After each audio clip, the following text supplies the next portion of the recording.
The International Building Code, specifically the 2021 edition, contains information regarding steel joist construction within Chapter 17, which addresses steel.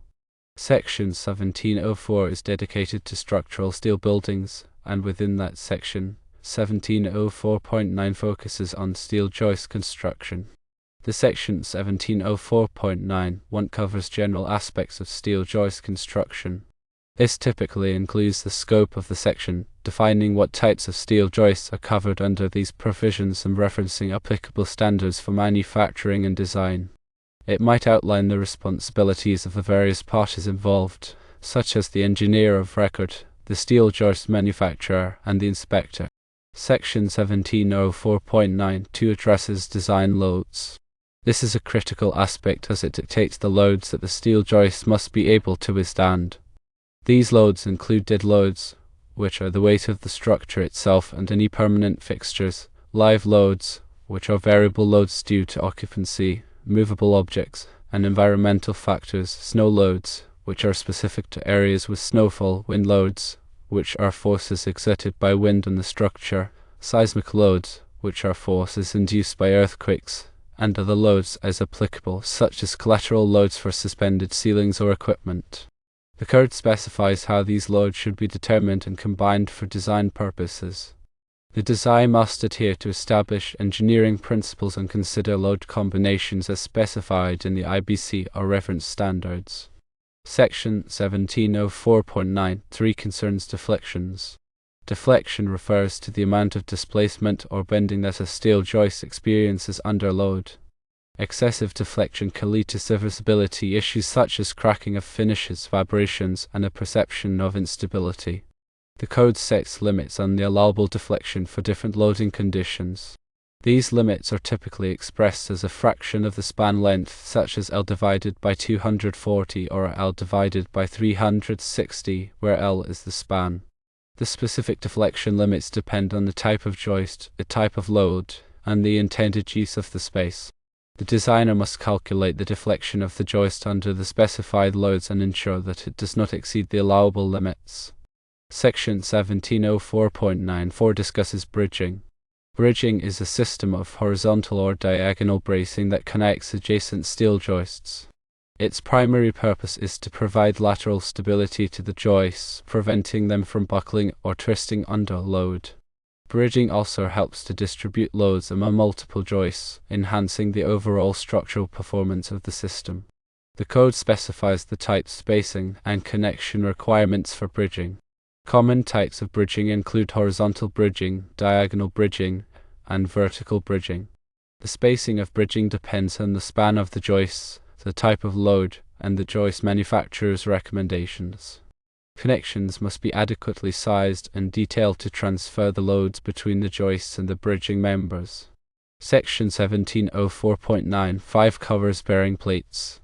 Bearing plates are steel plates that are placed under the ends of steel joists to distribute the load over a larger area of the supporting structure, such as a wall or beam.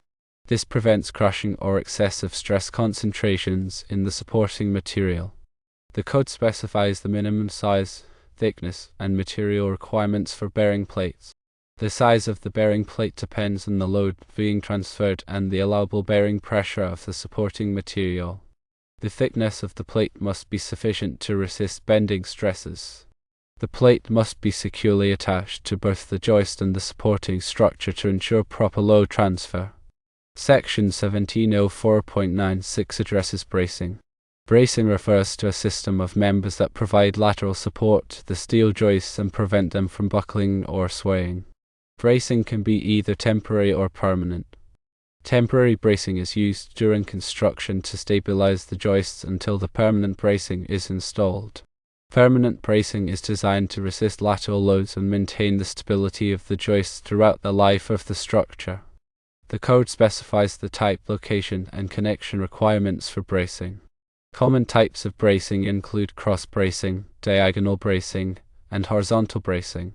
The location of bracing depends on the span of the joists, the type of load, and the joist manufacturer's recommendations. Connections must be adequately sized and detailed to transfer the loads between the joists and the bracing members. Section 1704.97 concerns connections. Connections are the means by which steel joists are attached to each other and to the supporting structure. Proper connection design is crucial to ensure the structural integrity of the system. The code specifies the design requirements for various types of connections, including welded connections, bolted connections, and riveted connections. The design must consider the loads being transferred, the strength of the materials being connected, and the applicable design standards. Connections must be detailed to ensure proper installation and inspection.